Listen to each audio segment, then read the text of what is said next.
Shalom, selamat datang di Renungan Harian Suara Kebenaran. Meremehkan kejahatan. Banyak gereja yang tidak digerakkan oleh api Tuhan, tetapi digerakkan oleh api neraka yang memarkir manusia di dunia ini dalam orientasi berpikir pemenuhan kebutuhan jasmani. Seperti yang sering kita lihat, barang palsu itu harus didesain semirip mungkin dengan barang asli. Demikian pula dengan penyesatan-penyesatan itu dikemas agar kelihatan rohani, tetapi sebenarnya bukan kebenaran Injil yang diajarkan Yesus karena fokusnya tidak tertuju pada sakit yang sesungguhnya, sehingga karakter dan cacat jiwanya tidak tertanggulangi dan pasti tidak tersembuhkan. Ada penyakit-penyakit fisik yang bisa disembuhkan dalam waktu singkat. Tetapi ada juga penyakit-penyakit fisik yang tidak bisa disembuhkan secara singkat, namun melalui sebuah proses terapi panjang disertai pantang makan ini dan itu, pantang melakukan ini dan itu. Sakit jiwa, sakit batin, sakit rohani manusia tidak bisa diterapi dengan mudah dan dalam waktu singkat, karena kita telah mewarisi kodrat dosa dan menyerap semua cara berpikir manusia di sekitar kita dalam waktu panjang. Maka pemulihannya, kesembuhannya juga butuh waktu panjang dan benar-benar serius. Dan kesembuhan batin, kesembuhan rohani, kesembuhan watak bukan hanya soal pantang ini dan itu, melainkan meninggalkan dunia dengan segala kesenangannya. Masalahnya, seringkali kita merasa bahwa kita adalah orang yang cukup baik. Paling tidak kita merasa bukan orang yang berdosa, sehingga kita merasa tidak perlu untuk diperbaiki lagi. Kalau orang sudah berpikir begitu, sehingga ia tidak merasa ada kejahatan dalam jiwanya, maka fokusnya mulai tertuju pada pemenuhan kebutuhan jasmani.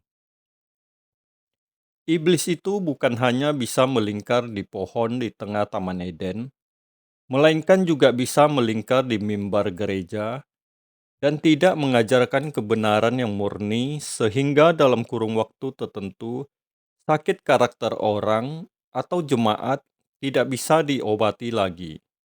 Sampai tua masih beralasan, materialistis, genit, terikat dengan tontonan-tontonan yang tidak perlu dan tidak boleh dilihat.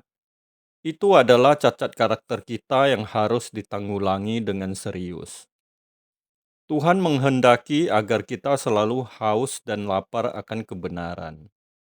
Maksudnya bahwa kita belum merasa menjadi manusia seperti yang Allah kehendaki. Orientasi berpikir kita harus tertuju pada kehidupan yang akan datang. Ini harus menjadi berita utama bagi generasi hari ini, generasi materialisme, generasi sekuler, generasi yang sudah terikat dengan materi, dan dunia yang nihilistik. Nihilistik artinya tidak mengakui Tuhan itu ada. Kalaupun percaya Tuhan itu ada, perilakunya tidak menunjukkan bahwa Allah itu ada. Banyak orang Kristen yang merasa sudah menjadi orang beragama yang memenuhi syarat sebagai orang baik, sehingga dia tidak merasa perlu bertumbuh, tidak berusaha untuk mencapai target yang dikehendaki Allah. Di satu sisi, gereja juga tidak menunjukkan target yang benar. Target yang ditawarkan adalah hal kesembuhan, sukses dalam karir, kekayaan, menjadi kepala bukan ekor. Padahal ayat-ayat itu ditujukan kepada bangsa Israel, bukan orang Kristen. Mereka mengutip ayat-ayat Perjanjian Lama tanpa melihat konteks sejarah. Ini adalah sebuah kebodohan sehingga banyak jemaat menjadi bodoh dan tetap duniawi. Tetapi Tuhan dalam kesabarannya masih memberi kesempatan kepada orang Kristen untuk berbakti, memuji, dan menyembah Tuhan karena belum mengerti. Tetapi dunia ini semakin rusak, maka kita harus membuang ajaran yang tidak sesuai dengan Alkitab, sebab inti kekristenan adalah perubahan hidup untuk menjadi serupa dengan Yesus atau sempurna seperti Bapa. Paulus sendiri mengatakan asal ada makanan dan pakaian sudah cukup. Artinya, kalaupun kita punya banyak, semua yang kita miliki itu adalah milik Tuhan. Kekayaan yang sesungguhnya itu nanti di langit baru, bumi baru, sebagaimana dikatakan dalam Lukas 16 ayat yang ke-12. Ingat, kita akan mati dan tidak ada satupun yang akan kita bawa.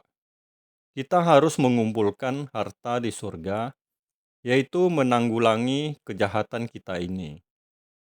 Maka saat Yesus naik ke surga, Ia memberikan pesan penting, yaitu menjadikan semua bangsa menjadi murid-Nya dan mengajarkan mereka melakukan segala sesuatu yang Dia perintahkan.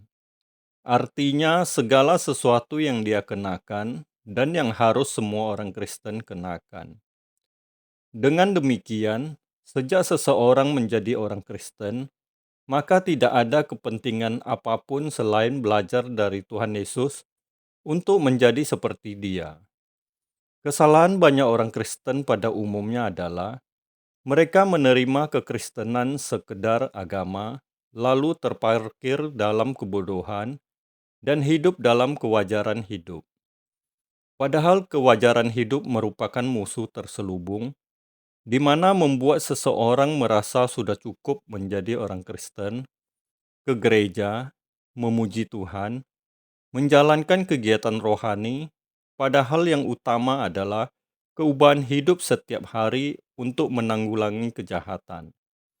Orang yang meremehkan keadaan karakternya, meremehkan kejahatannya, berarti tidak mengasihi Tuhan, karena Tuhan datang untuk menyelesaikan hal itu. Bukan soal sakit fisik, bukan masalah jasmani. Orang yang meremehkan keadaan karakternya, meremehkan kejahatannya, berarti tidak mengasihi Tuhan, karena Tuhan datang untuk menyelesaikan hal itu. Amin. Tuhan Yesus Kristus memberkati.